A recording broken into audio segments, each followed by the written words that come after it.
Hello, and thank you for being here at Infidelity Tales Lab. Your presence makes sharing these stories worthwhile. Tell us, where are you tuning in from today? Big city? Small town? Share with us in the comments. Now, let's dive into today's story. Chapter 1. The Seeds of Discontent. Ethan Hayes gripped his steering wheel, knuckles white against the black leather as he navigated through the winding roads of the Hamptons. The Mercedes purred beneath him, a stark contrast to the rusty pickup truck he'd driven in his youth back in Montana. That felt like a lifetime ago, before Innovate Solutions, before the success, before Isabella. The memories of his childhood in that forgotten Montana town surfaced unbidden. His father's weathered hands working multiple jobs, his mother's tired smile as she counted pennies at the kitchen table. They taught him the value of hard work, of never accepting limitations. He'd carried those lessons through college, through the countless sleepless nights building his company from scratch, through each painful setback and hard-won victory. Now, at 35, Ethan had transformed himself into something his parents could never have imagined. Innovate Solutions had become a powerhouse in the tech industry, his name mentioned in the same breath as other tech titans. He'd earned his place at the table, fought for every inch of ground he'd gained. The invitation to his in-laws' annual summer dinner sat on the passenger seat, the cream-colored paper a reminder of the world he'd married into. Isabella, Izzy, as she preferred, had brought color and warmth into his disciplined life when they'd met at that tech conference 5 years ago. He remembered her standing at the podium, her dark hair falling in waves around her shoulders as she discussed market trends with an enthusiasm that matched his own. "Your presentation was fascinating," she'd said afterward, approaching him with a confidence that commanded attention. "Though I think your projections for AI integration might be a bit conservative." He'd been intrigued by her insight, challenged by her perspective. Their courtship had been a whirlwind of intellectual discussions, shared dreams, and passionate nights. She'd understood his drive, or so he'd thought. The changes had been subtle at first. A missed dinner here, a canceled weekend there. Her enthusiasm for their joint projects at Innovate Solutions had waned, replaced by an increasing fixation on social events and gatherings that Ethan found mind-numbingly superficial. Last month's incident still gnawed at him. He'd planned a weekend at their cabin in the Catskills, their special place where they'd spent their honeymoon.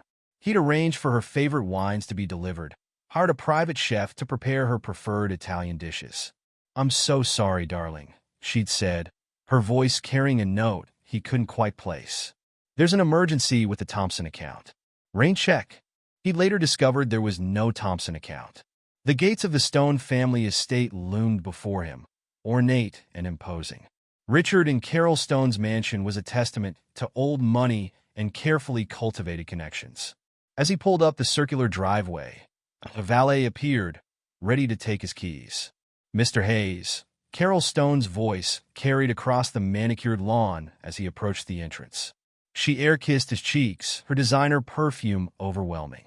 "We missed you at the charity gala last week. Izzy said you were caught up with work, as usual." The slight emphasis on "as usual" didn't escape him. Carol had never approved of his work ethic, viewing it as beneath their social standing.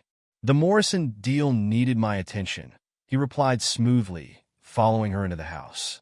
The interior reeked of wealth, not the earned kind, but the inherited variety that bred complacency.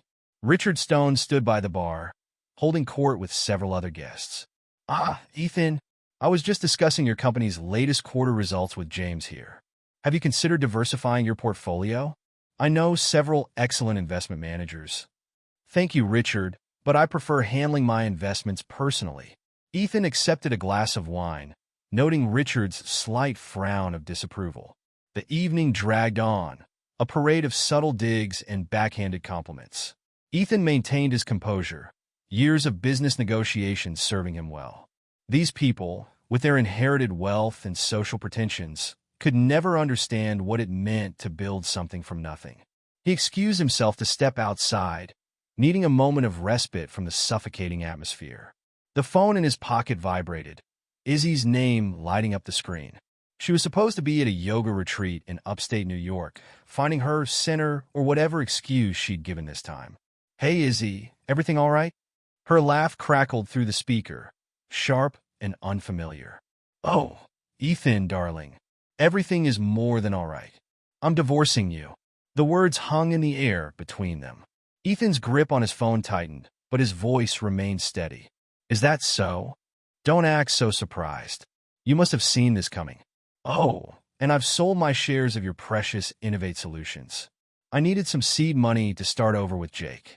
He gets me in ways you never could, you boring workaholic." Jake. The name registered dimly in his mind, a venture capitalist who'd been hovering around their social circle lately. Ethan had dismissed him as another trust fund parasite. "Good for you, Izzy." His voice was ice-controlled and deadly. He ended the call, slipping the phone back into his pocket with deliberate care. Inside, Carol was approaching with another guest in tow, ready to inflict more social niceties.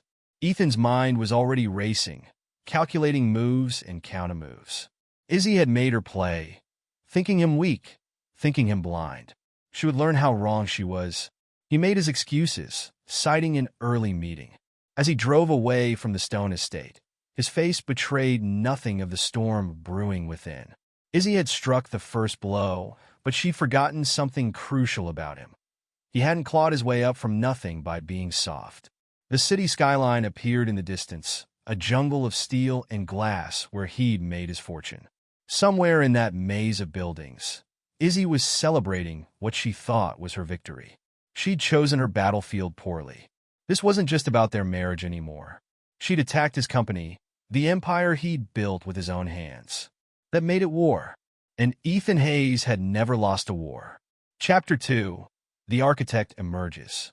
Marcus Chen's apartment in Tribeca was lit only by the glow of multiple computer screens when Ethan arrived. Unlike Ethan's minimalist penthouse, Marcus's space was organized chaos. Walls covered in whiteboards filled with calculations, shelves overflowing with technical manuals and sci-fi novels. "You look like hell," Marcus said, opening the door. His rumpled appearance and the coffee cup in his hand suggested he'd been coding again, losing track of time as he often did. "We have a situation." Ethan moved past him, straight to the main workspace where they'd planned many of Innovate Solutions' key strategies.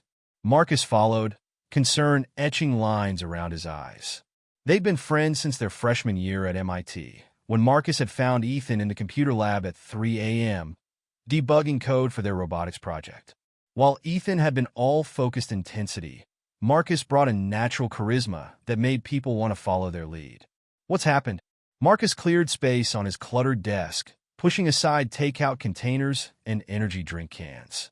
Ethan laid out the events of the evening in precise detail, his voice never wavering. When he finished, Marcus swore violently in Mandarin, a habit from his childhood in Singapore that emerged when he was truly angry.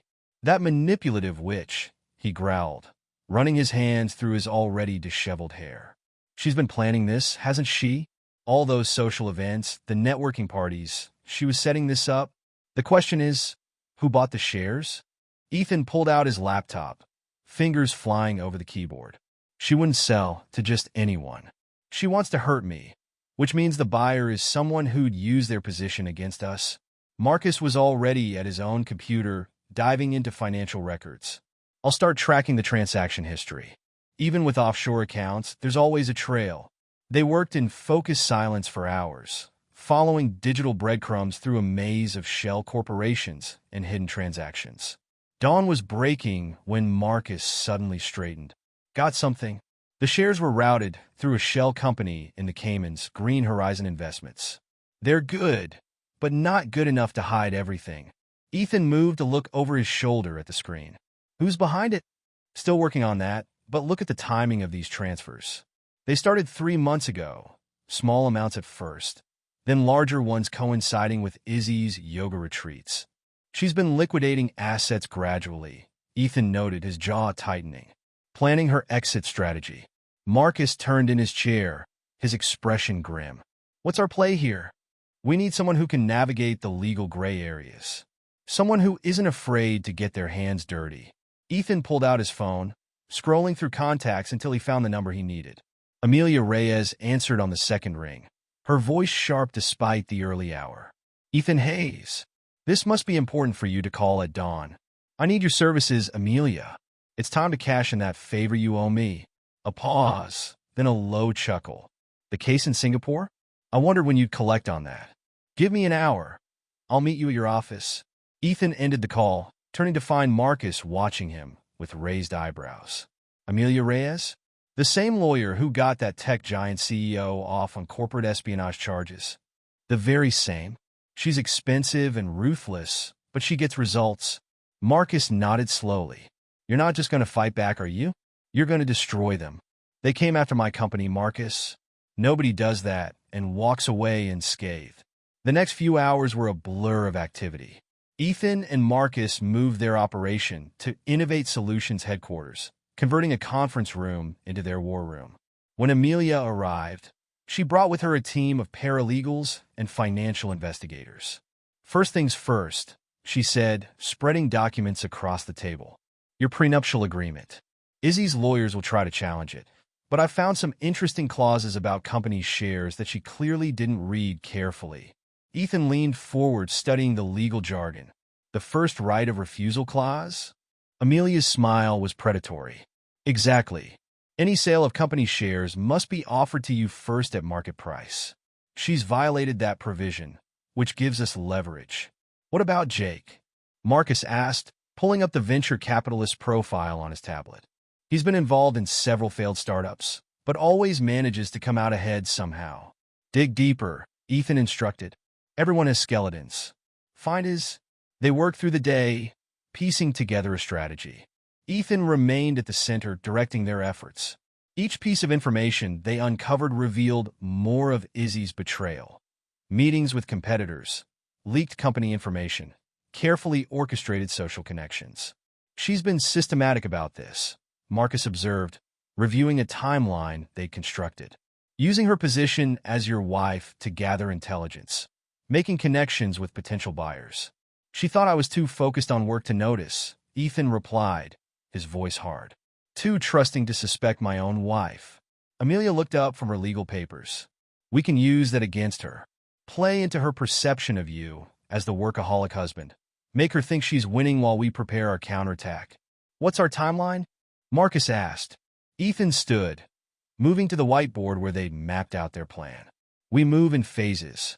First, we secure the company, review all access points, change security protocols, identify any vulnerabilities Izzy might have created. I'll handle that, Marcus nodded, already typing notes. Second, we track down the real buyer of those shares and prepare our legal challenge. Amelia, that's your domain? The lawyer made a note in her ever-present legal pad. I'll have my team working round the clock. And third, Ethan continued, his expression darkening. We gather everything we can on Jake. His business dealings, his personal life, his weaknesses. I want to know everything. What about Izzy's family? Marcus asked. The Stones have significant social influence. They care about appearances above all else, Ethan replied. When this is over, they'll distance themselves from her to protect their reputation. We can use that. The day stretched into evening, then night.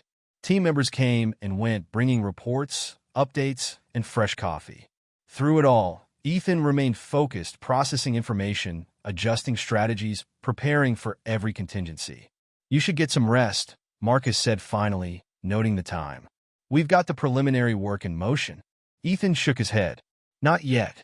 There's one more call I need to make. He stepped out onto the office balcony, the city lights spreading below him like a circuit board. The phone rang several times before a gruff voice answered. Mike, it's Ethan Hayes. Remember that security contract we discussed last month? I need to activate it now. Full surveillance package. Top priority. He listened to the response, then added, and Mike, I need absolute discretion on this. The targets are Isabella Stone and Jake Morrison. Ending the call, Ethan looked out over the city.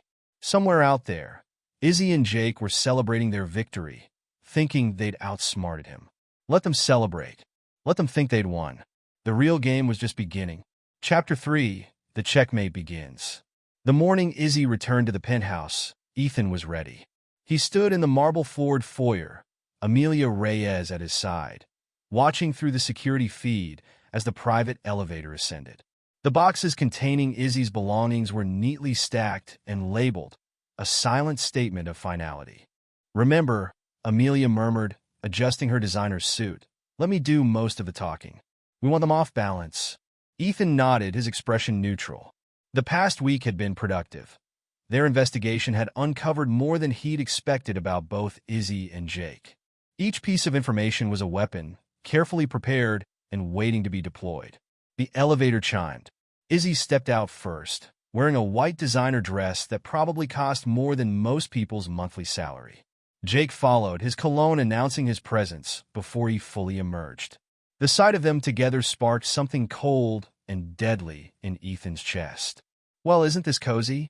Izzy's voice dripped with false sweetness. "Darling, you didn't have to wait up for me." "Mrs. Hayes." Amelia stepped forward, her tone professionally crisp. "I'm Amelia Reyes, Mr. Hayes' attorney. We have some matters to discuss." Jake moved closer to Izzy, his hand possessively on her lower back. "Whatever you have to say to Izzy, you can say to me." "Mr. Morrison." Amelia's smile didn't reach her eyes. "How interesting that you mentioned that. Your presence actually simplifies matters considerably." Izzy's confidence wavered slightly. "What matters?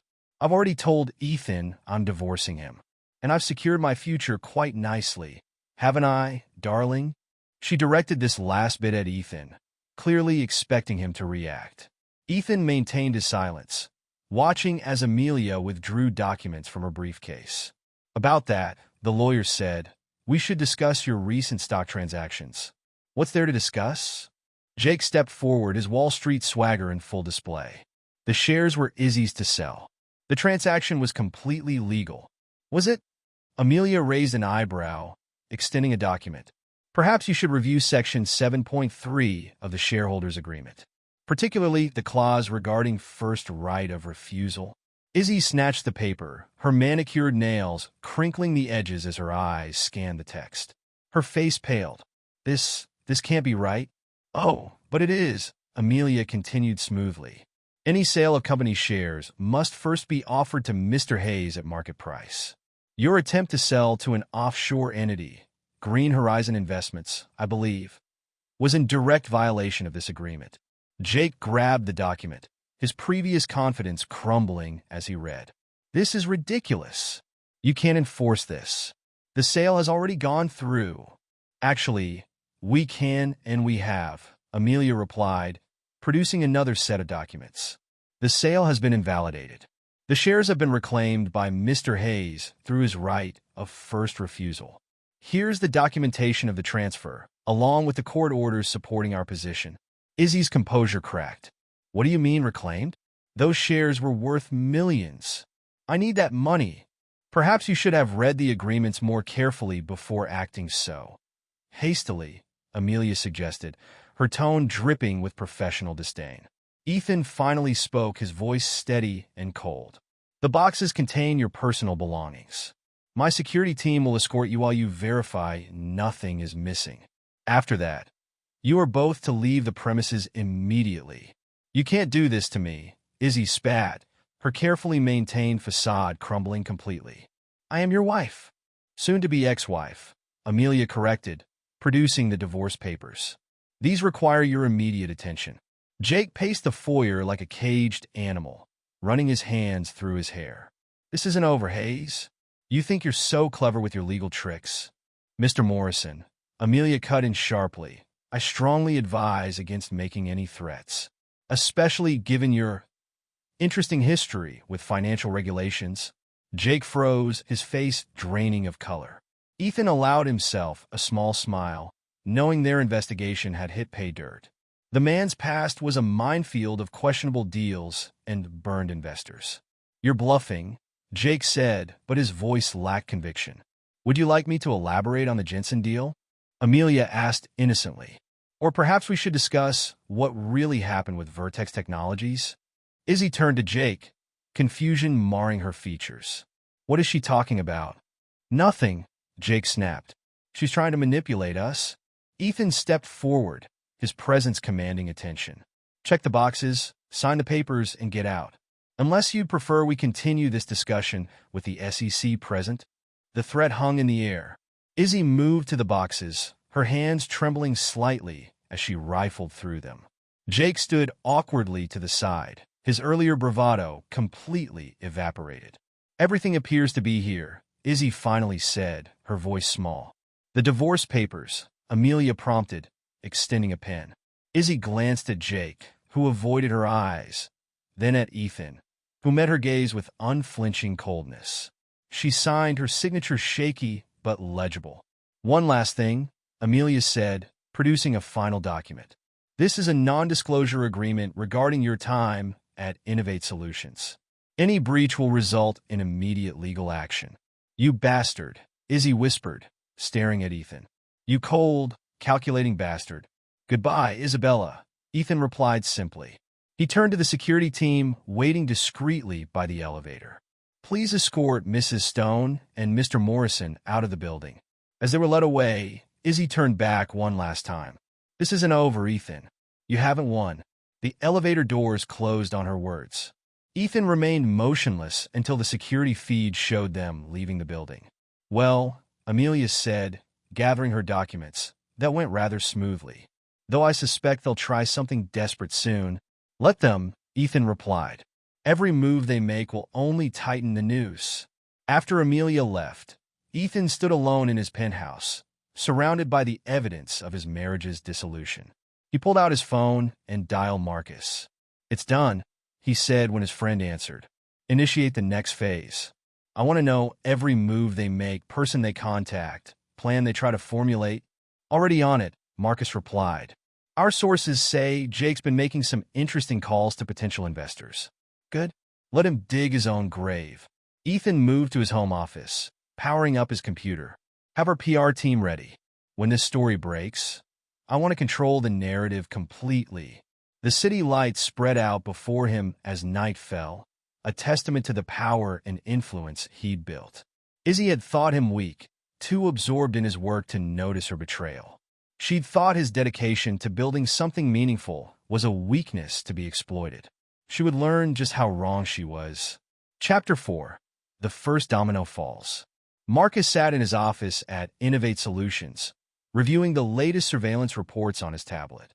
The monitors around him displayed various data streams, stock prices, social media feeds, news aggregators. His team had established a comprehensive network to track Izzy and Jake's movements.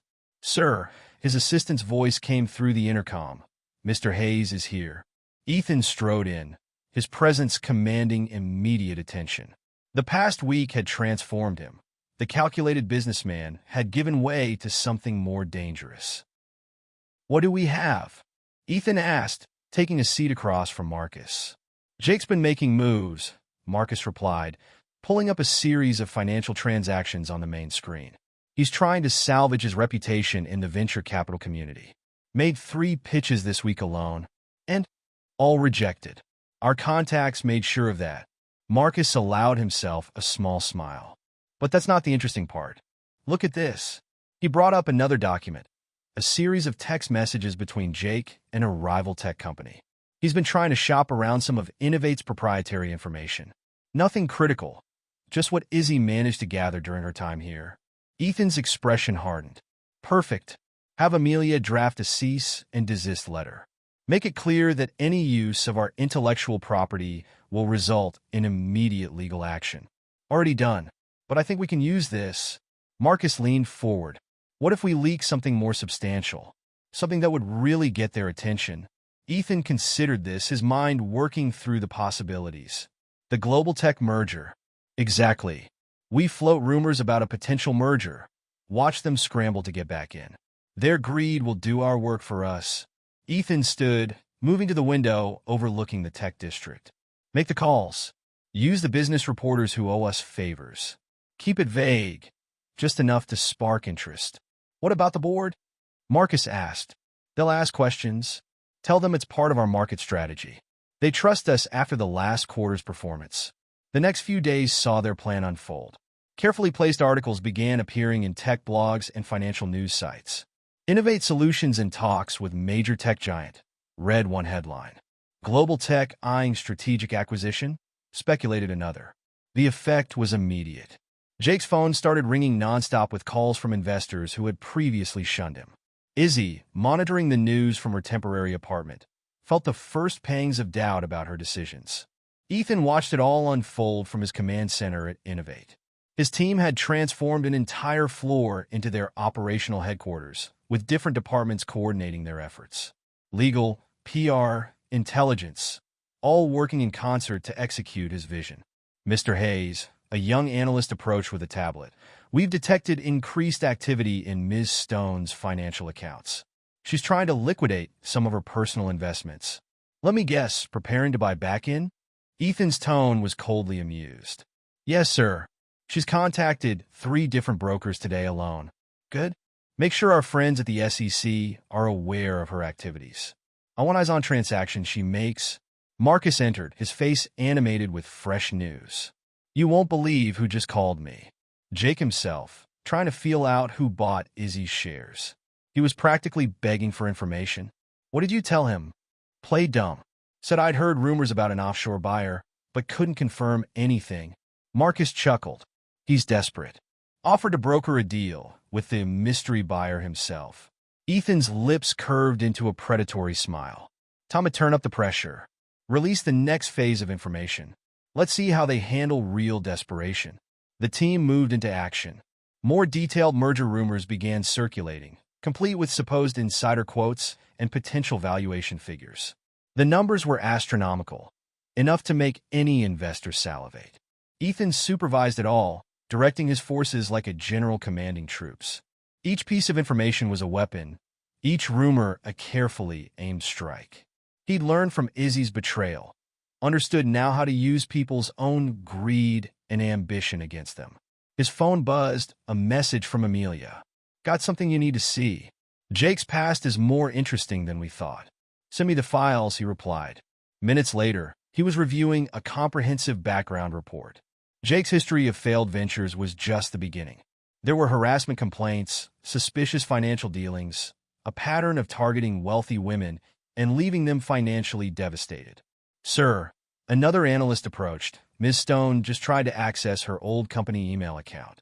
Our security blocked the attempt, but she's getting aggressive. Good. Let her keep trying. Document everything. Ethan turned to Marcus. How's our stock price? Up 12% since the rumors started. The market's buying it completely. Ethan nodded, satisfaction evident in his bearing. He'd built Innovate Solutions from nothing, understanding that information was the most valuable currency in the tech world. Now he was using that same principle to orchestrate his revenge. Mr. Hayes, his assistant interrupted. Your 2 p.m. is here. The tech journalist from Silicon Valley Weekly. Show her in. Ethan straightened his tie, preparing to play his role. The journalist would leave with exactly the story he wanted published. Another piece in his elaborate game. Marcus watched his friend, noting the transformation. The Ethan Hayes who had built Innovate Solutions had been formidable. This new version was something else entirely. A man who had learned that mercy was a weakness he could no longer afford. The game was entering its next phase, and Ethan was several moves ahead. Chapter 5. The Reveal. The conference room at Innovate Solutions hummed with tension as Ethan reviewed the latest intelligence reports. Screens displayed surveillance photos, financial records, and social media feeds, all focused on Izzy and Jake's increasingly desperate activities. They took the bait, Marcus announced, entering with fresh data. Jake just liquidated his remaining investments. He's trying to position himself for what he thinks is the upcoming merger. Ethan examined the financial records. And Izzy called 3 different board members today, trying to leverage old connections. They shut her down, of course, but she's persistent. A knock at the door interrupted them. Amelia entered, her expression suggesting significant news. You're going to want to see this, she said, connecting her laptop to the main display. We found Jake's sealed records from his time in Chicago. The documents appeared on screen: court records, police reports, and witness statements. Jake's past was a tapestry of fraud and manipulation. He had systematically targeted wealthy women, gained their trust, then stripped them of their assets before moving on to the next victim. He's done this before, Ethan observed, his voice carrying a dangerous edge. Multiple times. 7 that we can confirm, Amelia replied. Most of the cases were settled quietly to avoid publicity. His victims were too embarrassed to pursue criminal charges. Marcus whistled low. Izzy has no idea who she's really involved with, does she? No. Ethan's response was cold. But she will. Make sure these records find their way to the right journalists. I want his pattern exposed. The team worked through the night, preparing their next moves. Financial analysts tracked Jake's desperate attempts to raise capital. PR specialists crafted the narrative that would destroy his reputation. Legal experts prepared the documents that would spring their trap. Morning brought new developments. Ethan's phone lit up with a message from his security team. Izzy had been spotted entering Global Tech's headquarters. She's trying to verify the merger rumors directly, Marcus noted, reviewing the surveillance photos. Getting sloppy. Perfect. Ethan turned to his computer, typing out instructions to his contacts at Global Tech. Let her get just enough information to think she's onto something. Hours later, Izzy sat in her luxury apartment, frustration evident in her movements as she paced the room. Her phone call with Jake had devolved into accusations and blame. You said this would work, she snapped. You promised me we could hurt him, take control of the company. How was I supposed to know about that clause in the shareholder agreement? Jake shot back, his composure cracking. You're the one who was married to him, and you're supposed to be this brilliant financial genius. Now look at us. He's about to make billions from this merger, and we're locked out completely. Their argument was interrupted by a news alert on both their phones. Breaking news. Tech entrepreneur Jake Morrison's history of fraud exposed. The color drained from Jake's face as he read the article. His past victims, his fraudulent schemes, his pattern of exploitation, all laid bare for the world to see. His phone started buzzing with calls from angry investors and reporters. Izzy stared at him, realization dawning. Is this true? Have you done this before? Jake's attempt at denial was cut short by another news alert. This one detailed his previous relationships, complete with statements from women he'd defrauded. The evidence was overwhelming. Izzy, I can explain, he started. Explain what? She cut him off. How you've made a career out of conning women like me. Was it your plan all along? Back at Innovate Solutions, Ethan watched their world unravel through his surveillance feeds. Each revelation was timed perfectly, designed to inflict maximum damage. Sir, an analyst called out, Jake's investors are pulling out. His latest venture is collapsing. And Izzy, she's trying to damage control. Called her family's PR firm, but they're not taking her calls. Ethan nodded, satisfaction evident in his bearing. Release the financial records. Show everyone exactly how they tried to manipulate the market. The next wave of revelations hit like a tsunami. Financial news sites detailed Jake's failed attempts to profit from insider information. Tech blogs exposed Izzy's efforts to sabotage Innovate Solutions. Their reputations, already damaged, began to crumble completely. Amelia entered with updates from their legal team. The SEC is investigating Jake's trading patterns. 3 of his former victims have contacted us, willing to testify about his schemes. Make sure they have everything they need, Ethan instructed. I want him buried under so much legal trouble he'll never recover.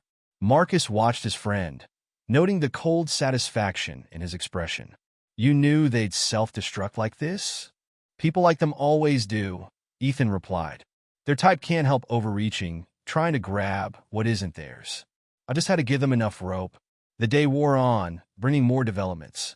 Jake's business partners publicly distanced themselves from him. Izzy's social circle, sensing the shift in power, began sharing stories of her manipulative behavior. Mr. Hayes, his assistant, interrupted. Miss Stone is in the lobby. She's demanding to see you. Ethan checked the security feed. Izzy stood there, her designer outfit and perfect makeup a stark contrast to her desperate expression. Have security escort her out, he instructed. Any communication goes through our lawyers. He turned back to his team, his voice carrying absolute authority. Prepare for the final phase. It's time to end this game. Chapter 6. The trap closes. The announcement came at precisely 9:30 a.m. Eastern Time. Business channels interrupted their regular programming as Innovate Solutions and Global Tech revealed their merger plans. The numbers were staggering, a deal valued at billions, promising to revolutionize the tech industry. Ethan stood at the podium in Innovate's main conference room, cameras flashing as he addressed the packed room of reporters and investors. His presentation was flawless, each word carefully chosen to maximize impact. This merger represents more than just a business transaction, he stated, his presence commanding attention. It's about innovation, about pushing boundaries, about creating something truly transformative. In her apartment, Izzy watched the broadcast, hands shaking as she calculated the value of the shares she'd sold. The stake she'd given up in her rush for revenge would have been worth hundreds of millions now. Her phone buzzed, another angry call from her father. The Stones' social standing had taken a massive hit from her association with Jake's schemes. Country club memberships were being quietly revoked, charity board positions reconsidered. How could you be so stupid? Richard Stone's voice cracked with fury.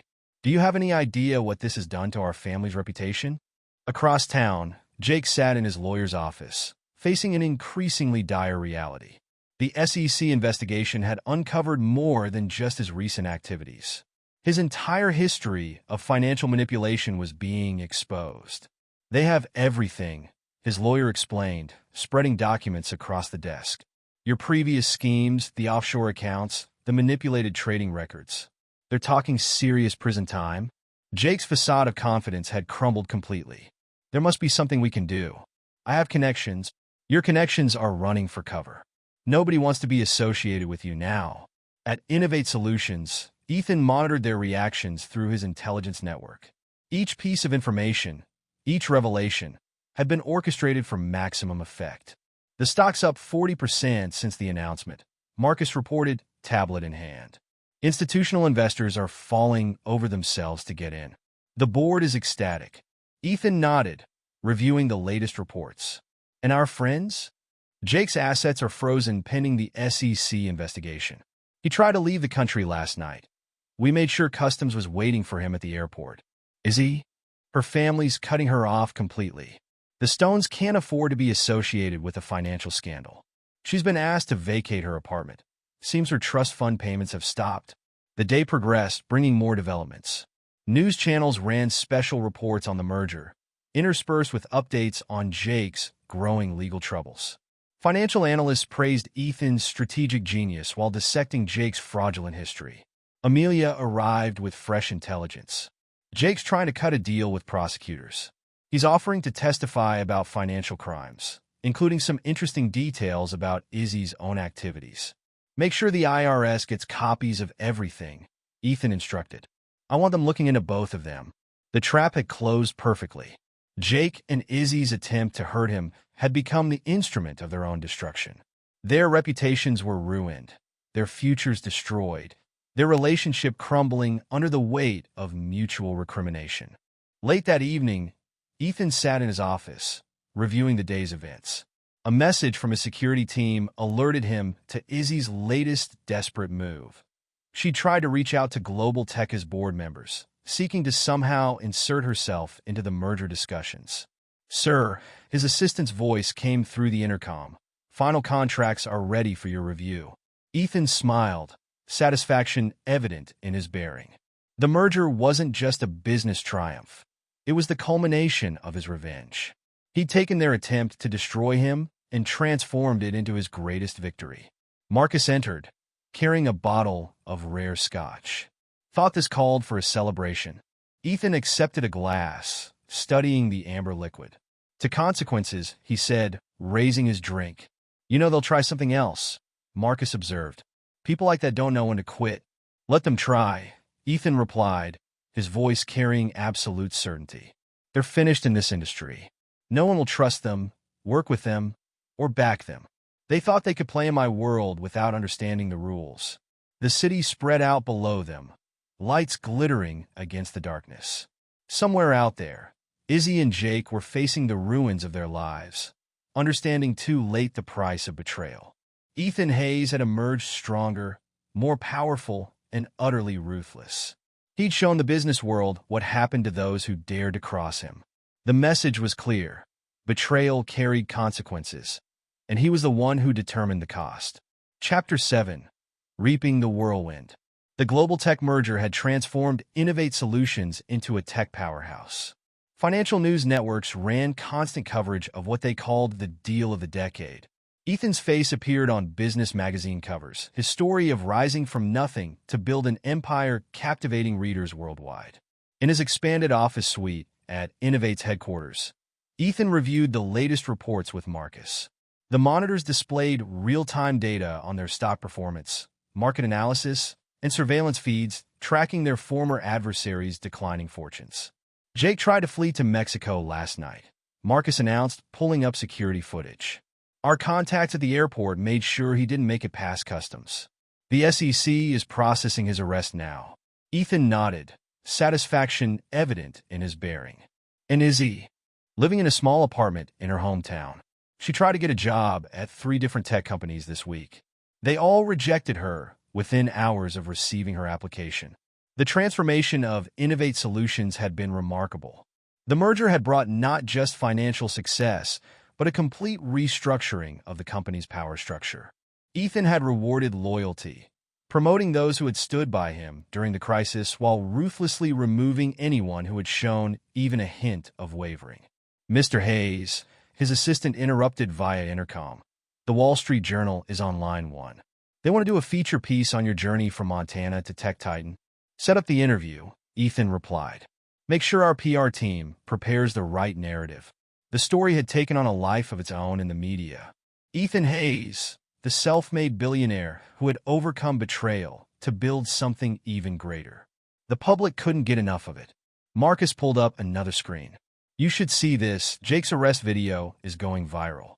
The footage showed Jake being led away in handcuffs, his designer suit wrinkled, his face contorted with rage and fear. The mighty venture capitalist reduced to a common criminal. His lawyer reached out this morning, Marcus continued. They're hoping for a plea deal. Jake's willing to testify about other financial crimes in exchange for leniency.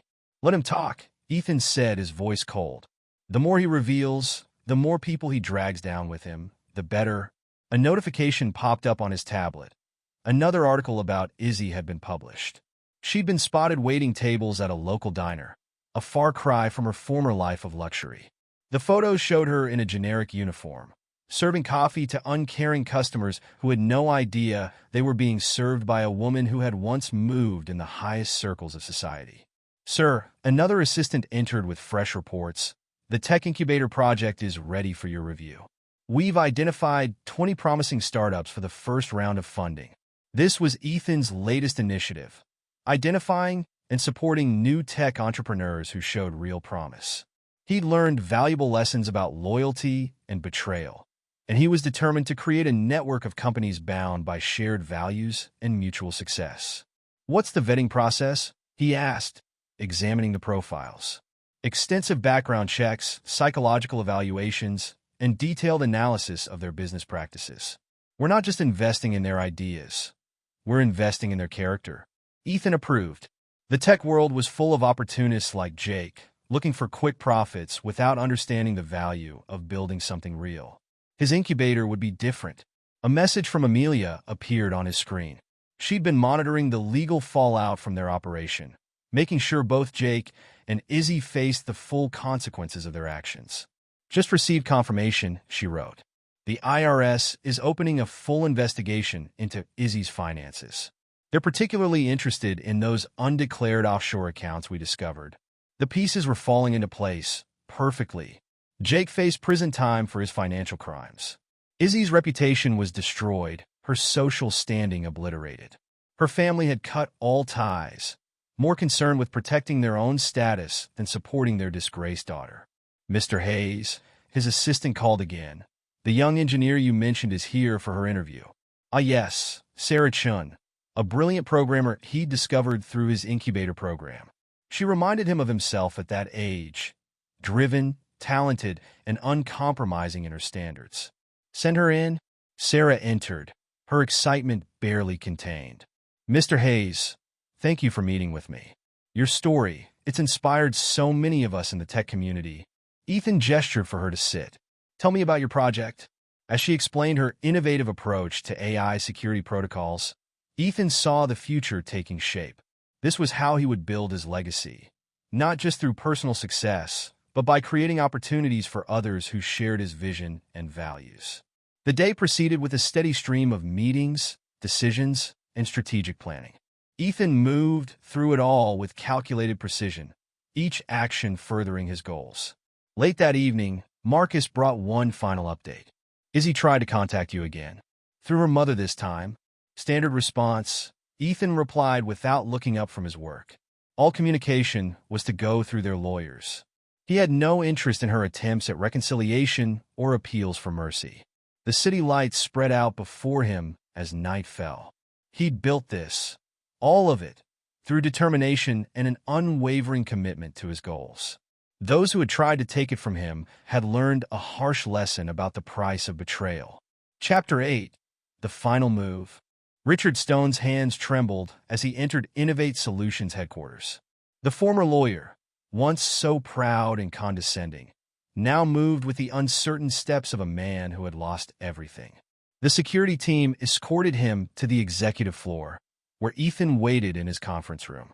The space spoke of power and success, everything the Stones had lost in the wake of their daughter's disgrace. Richard, Ethan greeted him without warmth. Sit. Carol Stone, hovering behind her husband, had lost her social butterfly confidence. Her designer clothes, once so pristine, showed signs of wear. The country club set had abandoned them completely. Ethan, please, Richard began, his voice rough. We never meant. Save it.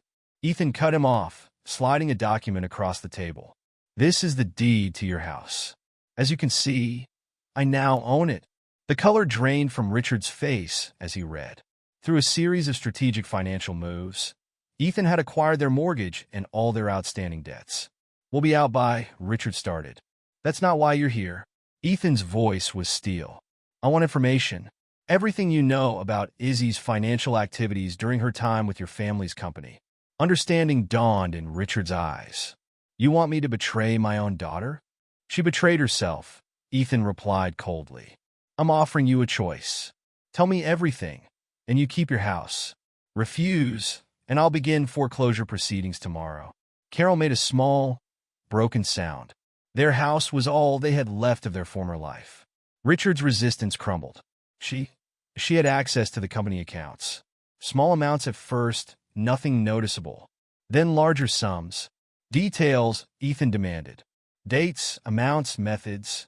For the next hour, Richard laid bare his daughter's history of financial manipulation.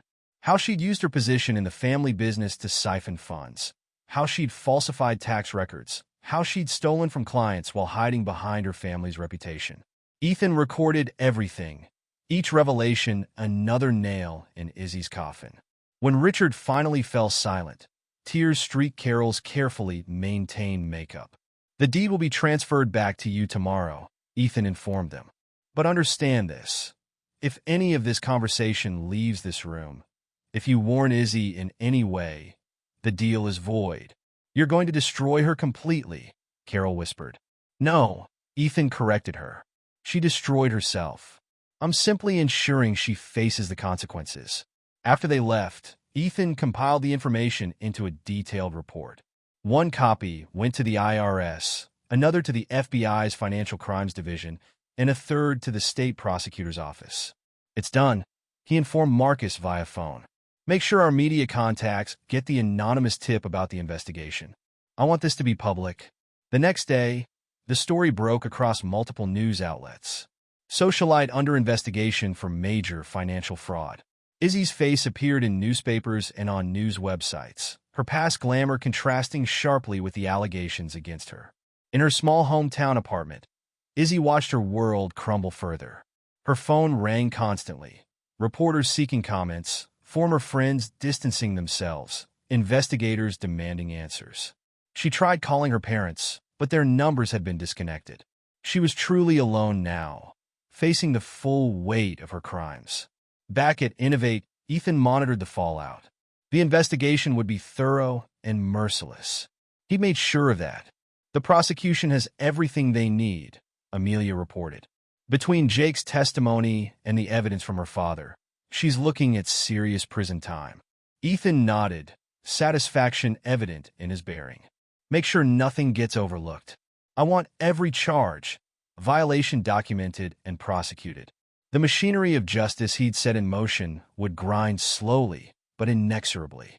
Izzy's fate was sealed, not by his actions, but by her own choices. His phone buzzed, another message from Izzy begging for mercy. He deleted it without reading fully. She had shown him no mercy when she'd tried to destroy everything he'd built. Now she would learn that actions had consequences. Chapter 9. The Architect's Legacy. 5 years passed. Innovate Solutions had grown into a global tech empire, with Ethan Hayes recognized as one of the most influential figures in the industry. His tech incubator program had launched dozens of successful startups, creating a network of loyal companies that shared his vision and values. In his expanded office suite, now occupying the top floor of Innovate's new headquarters tower, Ethan reviewed the latest project proposals with his executive team. The room hummed with energy as brilliant minds discussed cutting-edge innovations. The AI integration is exceeding all projections, Sarah Chin reported. She had risen quickly through the ranks, her talent and dedication making her one of his most trusted executives. We're years ahead of our competitors. Ethan nodded approvingly. He'd built this team carefully, choosing people who understood the value of loyalty and shared his commitment to excellence. A news alert appeared on his tablet. Jake had been denied parole again. The former venture capitalist remained in prison, his attempts to rebuild his reputation thwarted at every turn. Another notification showed a different story. Izzy had completed her first year of a 5-year sentence for financial fraud. The photos showed her in prison uniform, all traces of her former glamour stripped away. He felt nothing looking at these updates. They were simply confirmation that justice had been served. Marcus entered with fresh reports. The new security protocols are ready for implementation. No one will ever be able to attempt what they did again. Ethan had used the lessons from his past to build something stronger. His company was now a fortress, protected by layers of legal and technological safeguards. "Sir," his assistant called, "the tech conference organizers are on line 1. They want to confirm your keynote speech." He would tell his story, not as a victim of betrayal, but as someone who had turned adversity into triumph. Young entrepreneurs needed to understand the importance of protecting what they built. The day of the conference arrived, and Ethan took the stage before a packed auditorium. Thousands of aspiring tech leaders hung on his words as he described his journey from Montana to Tech Titan. "Success isn't just about innovation," he told them. "It's about understanding human nature, about knowing who to trust and how to protect what you've built." In the audience, he saw hungry minds absorbing his message. They needed to understand that the tech world wasn't just about coding and algorithms. It was about power, strategy, and the willingness to be ruthless when necessary. After his speech, a young female engineer approached him, her eyes bright with admiration. "Mr. Hayes, your story, it's incredible. You showed us that we don't have to be victims, that we can fight back and win." He saw in her the same fire he'd had at her age, the same determination to succeed despite obstacles. "Remember," he told her, "in this industry, your ideas are your life. Protect them. Trust must be earned, not given." Back in his office, Ethan stood looking out at the city he'd conquered. He thought about Izzy and Jake, their failed attempt to destroy him, and how he'd turned their betrayal into the foundation of something greater. The world had learned a valuable lesson from their downfall. Betrayal carried a price, and Ethan Hayes would always collect in full. His phone buzzed, another ambitious startup seeking his mentorship. Life moved forward, and he had an empire to build. His new wife, Diana, a brilliant neuroscientist who had never asked him to compromise his principles, sent him a message about dinner. She understood him, supported his vision without trying to change him.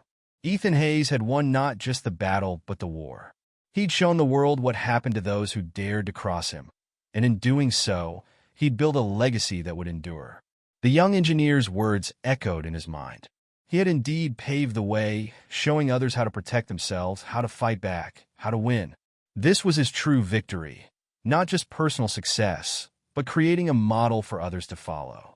A blueprint for turning betrayal into triumph. The architect had built his masterpiece, and it would stand as a testament to his vision and his ruthless determination to succeed at any cost. Epilogue. A decade later, the glass elevator glided smoothly up the side of the Innovate Solutions global headquarters, a 100-story monument to technological achievement that dominated the city skyline. Inside, Marcus Chun adjusted his tie, tablet in hand, preparing for the morning briefing with Ethan. 10 years had transformed their company from a successful tech firm into a global powerhouse that shaped the future of artificial intelligence, quantum computing, and digital infrastructure. Marcus, now the company's president, still marveled at how that pivotal betrayal had sparked such monumental change. The elevator opened directly into the executive floor's security checkpoint. Advanced biometric scanners, their own technology, verified his identity before granting access. The bitter lessons of the past had created one of the most secure corporate environments in the world. "Good morning, Mr. Chun." Sarah Chin, no relation, greeted him. The former young engineer had risen to become their chief technology officer, her brilliant innovations making her one of the most respected figures in the tech world. Mr. Hayes is waiting in the main conference room. Ethan Hayes, at 55, had aged like fine whiskey. His hair showed distinguished streaks of gray, but his eyes retained their penetrating intensity. He stood at the head of the conference table, reviewing holographic projections of their latest project metrics. "Marcus," he acknowledged his old friend. "The acquisition reports?" "Finalized this morning," Marcus replied, sharing the data to the room's display system. "Global Tech was just the beginning. With this merger, we'll control 60% of the world's AI infrastructure." The years had proven Ethan's vision prophetic. While other tech giants focused on consumer products, he had built the foundational systems that powered the digital age. Their technology was everywhere, invisible but essential, like electricity or gravity. "Diana's research team has made another breakthrough," Ethan mentioned, referring to his wife of 8 years. Dr. Diana Hayes had revolutionized the field of neural interface technology, creating direct connections between human consciousness and artificial intelligence. Their partnership, both personal and professional, had pushed the boundaries of what technology could achieve. "How's Alexandra?" Marcus asked, referring to Ethan's 6-year-old daughter. The child was already showing signs of her parents' brilliant minds, combining her father's focused determination with her mother's scientific curiosity. "Started coding her own games last week," Ethan replied, a rare smile softening his features. Diana had to upgrade her tablet's security protocols to keep her from hacking it.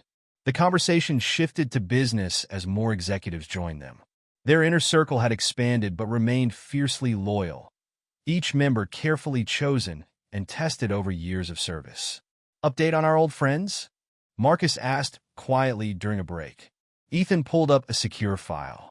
Jake Morrison remained in federal prison, his repeated parole attempts denied. His testimony had helped convict dozens of other financial criminals, but had earned him no leniency. His reputation as a fraudster had become a cautionary tale taught in business schools. Isabella "Izzy" Stone had served her 5-year sentence and now lived in obscurity in a small Midwest town. Their surveillance showed her working as a bookkeeper at a local construction company, a mundane fate for someone who had once moved in elite circles. Her attempts to rebuild her life in larger cities had been quietly thwarted, Ethan's influence ensuring she remained in professional exile. The Stone family had never recovered their social status. Richard and Carol had kept their house as promised, but lived as outcasts from their former society. Their complicity in their daughter's downfall had made them pariahs among their peers. "Mr. Hayes," his assistant interrupted, "the Prime Minister of Japan is on the secure line. It's about the quantum computing initiative." Ethan nodded, moving to his private office. World leaders now sought his counsel, recognizing that true power in the modern age lay in controlling digital infrastructure. Later that afternoon, Diana joined him for lunch in their private dining room. Her neuroscience background had given their company an edge in developing brain-computer interfaces, creating technology that seemed like science fiction a decade ago. "The neural mapping project is exceeding expectations," she reported, her brilliant mind already working through new possibilities. "We're seeing synaptic response patterns we never imagined." Their relationship was a perfect synthesis of intellect and ambition. Diana had known about Izzy, had understood the lessons Ethan had learned from that betrayal. She respected his boundaries, matched his drive, and shared his vision of technological evolution. In his private moments, Ethan sometimes reflected on how that betrayal had shaped his empire. His response to Izzy and Jake's scheme had set him on a path to unprecedented success. The ruthless efficiency he developed, the absolute control he demanded, the unwavering focus on security and loyalty, all had emerged from that crucible of betrayal. The afternoon brought a meeting with their charitable foundations board. The Hayes Innovation Fund had become a major force in technical education, identifying promising students from underprivileged backgrounds. Ethan had not forgotten his own roots in Montana, though his response to hardship had been very different from Izzy's reaction to privilege. The latest batch of scholarships is ready for your review, Sarah reported. She had taken a personal interest in mentoring young engineers, remembering how Ethan's support had launched her own career. We've found some exceptional candidates. The foundation served multiple purposes. It created goodwill, developed future talent, and extended their influence into academia. More importantly, it shaped the next generation of tech leaders according to their principles.